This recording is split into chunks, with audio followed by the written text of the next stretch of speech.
बच्चों, कक्षा 9वीं गणित विषय के अंतर्गत निदानात्मक कक्षाओं हेतु जो मॉड्यूल सत्र 2023-24 के लिए जारी किया गया है, उसके अंतर्गत अध्याय 11 पृष्ठीय क्षेत्रफल और आयतन के अंतर्गत हम यहाँ पे वस्तुनिष्ठ प्रश्नों का अध्ययन कर रहे हैं। सबसे पहला प्रश्न है, सही विकल्प चुनिए जिसके अंतर्गत अर्धगोले का संपूर्ण पृष्ठीय क्षेत्रफल का सूत्र है। तो बच्चों, यहाँ पे जो अर्धगोले का संपूर्ण पृष्ठीय क्षेत्रफल होता है, चूंकि आप देख रहे हैं अर्धगोला कुछ इस प्रकार से होता है। जब हम एक गोले को काटते हैं तो इस तरीके से अर्धगोला दिखाई देता है और यहाँ पे एक सर्किल होता है। इसी तरीके से ये भी एक अर्धगोला नुमा आकृति होती है और चूंकि ये पूरे सर्किल में से काटा जाता है तो यहाँ पे जो सर्किल बनता है उसके आधार पर यहाँ पर जो संपूर्ण गोले का पृष्ठीय क्षेत्रफल का सूत्र होता है वो 4 पाई आर स्क्वायर होता है। और यदि इसे हम आधा कर देते हैं तो ये बचता है 2 पाई आर स्क्वायर। तो अर्धगोले का वक्र पृष्ठ 2 पाई आर स्क्वायर हो जाता है। लेकिन यहाँ पे जब हम एक और सर्किल यहाँ पे नीचे की ओर देखते हैं तो वो प्लस हो जाता है पाई आर स्क्वायर, अर्थात एक वृत्त का क्षेत्रफल उसमें प्लस हो जाता है। तो 2 पाई आर स्क्वायर और पाई आर स्क्वायर बराबर हो जाता है 3 पाई आर स्क्वायर के बराबर। तो इसके आधार पे जो आंसर होता है वह आंसर होगा 3 पाई आर की घात 2। अब बच्चों, इसमें दूसरा प्रश्न है, निम्नलिखित से ठोस आकृति नहीं है। तो यहाँ पे जो ठोस आकृति आप देखते हैं कि गोला होती है, अर्धगोला भी ठोस आकृति का एक रूप है, शंकु भी है, लेकिन वर्ग नहीं है। तो यहाँ पे जो आंसर आएगा वह ऑप्शन वर्ग ठोस आकृति नहीं है।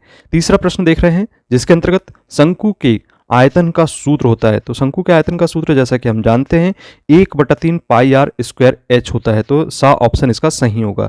आइए अब रिक्त स्थानों को देखते हैं, जहां पे पहला प्रश्न है, गोले का पृष्ठीय क्षेत्रफल खाली स्थान होता है। तो गोले का जो पृष्ठीय क्षेत्रफल है वह होता है 4 पाई आर स्क्वायर के बराबर। बच्चों, दूसरा प्रश्न है, अर्धगोले का आयतन खाली स्थान होता है। तो यहाँ पे जो अर्धगोला है, चूंकि पूरे गोले का आयतन 4/3 पाई आर क्यू के बराबर होता है, तो बच्चों यहाँ पे जो अर्धगोले का आयतन है वह 2/3 पाई आर क्यू के बराबर होगा। अब आइए तीसरा प्रश्न देखें जिसमें शंकु का कुल पृष्ठीय क्षेत्रफल खाली स्थान होता है। तो यहाँ पे जो शंकु का कुल पृष्ठीय क्षेत्रफल होता है वह पाई आर और कोष्टक में आर धन एल के बराबर होता है। तो इस प्रकार से ये रिक्त स्थानों की पूर्ति करने वाले प्रश्न थे। अब चलिए एक शब्द अथवा वाक्य में उत्तर देने वाले प्रश्नों को देखते हैं, जिसमें पहला प्रश्न है, शंकु के पृष्ठीय क्षेत्रफल का सूत्र लिखिए।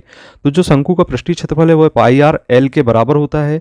और यहाँ पे दूसरा प्रश्न है, एक शंकु की ऊंचाई एवं त्रियक ऊंचाई क्रमशः 12 सेंटीमीटर और 13 सेंटीमीटर है। तो यहाँ पे क्रमशः आपको देख रहे हैं कि एच और एल के मान ज्ञात हैं, हमें आर का मान ज्ञात करना है। तो चूंकि हम जानते हैं कि एल स्क्वायर बराबर आर स्क्वायर धन एच स्क्वायर होता है, त्रियक ऊंचाई के लिए हम यहाँ से सूत्र ज्ञात करने वाले सूत्र का उपयोग करते हैं। तो यहाँ जैसे कि हम देख रहे हैं आर का मान हमें ज्ञात नहीं है, तो आर का मान हमें ज्ञात करना है और एच का मान 12 का वर्ग हो गया और यहाँ पे 13 का वर्ग हो गया। इस तरीके से आर स्क्वायर बराबर 13 का वर्ग ऋण 12 का वर्ग होगा। अब यदि आपको डायरेक्ट याद है तो आप ऐसा भी कर सकते हैं और नहीं तो सूत्र का उपयोग भी कर सकते हैं। तो यहाँ पे आप 13 का वर्ग लिखें तो 169 होता है और 12 का वर्ग 144 होता है। अब यहाँ पे हमें देखते हैं कि घटाने पर हमें 25 प्राप्त हो जाता है और चूंकि ये आर स्क्वायर का मान है तो यहाँ से आर का मान आप 5 ज्ञात कर सकते हैं। तो इस तरीके से जो त्रिज्या होगी वह आर बराबर 5 सेंटीमीटर के बराबर होगी।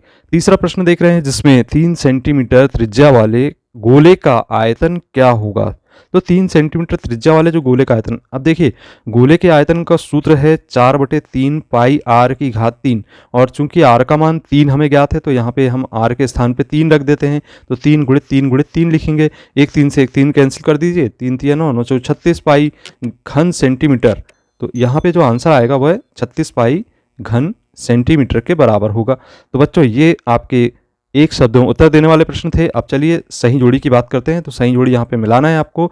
शंकु का आयतन का सूत्र जैसा कि आपको पता है 1/3 पाई आर की घात 2 एच होता है और अर्धगोले का जो पृष्ठीय क्षेत्रफल होता है 3 पाई आर की घात 2 और शंकु का जो कुल पृष्ठीय क्षेत्रफल होता है वह होता है पाई आर और कोष्टक में आर धन एल। और इसी प्रकार से शंकु का पृष्ठीय क्षेत्रफल की बात करते हैं तो पाई आर एल होता है और अर्धगोले का जो आयतन है वह होता है 2/3 पाई आर की घात 3 और अंत में गोले का जो आयतन होता है वह होता है 4/3 पाई आर की घात 3। तो बच्चों ये थे आपके रिक्त स्थानों की पूर्ति करने वाले प्रश्न। अब इसमें सत्य एवं असत्य वाले प्रश्न भी हैं, जिसमें पहला प्रश्न है आयत, वृत्त, वर्ग इत्यादि समतल आकृतियों के उदाहरण हैं। तो यहाँ पे जो कथन दिया गया है वह बिल्कुल सत्य है, क्योंकि ये समतल आकृति के उदाहरण है।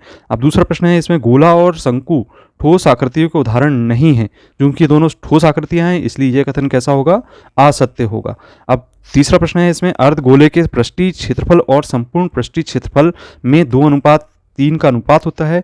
तो यह कथन बिल्कुल आपका सत्य है, क्योंकि पृष्ठीय क्षेत्रफल और संपूर्ण पृष्ठीय क्षेत्रफल की बात करते हैं तो उनका अनुपात 2/3 के बराबर ही होता है। तो बच्चों ये थे आपके वैकल्पिक प्रश्न अध्याय 11 के अंतर्गत। यदि आपको वीडियो अच्छा लगता है तो आप वीडियो को लाइक करें, अपने मित्रों को शेयर करें, और अभी तक आपने चैनल को सब्सक्राइब नहीं किया तो सब्सक्राइब करें। मिलते हैं अगले वीडियो में, धन्यवाद।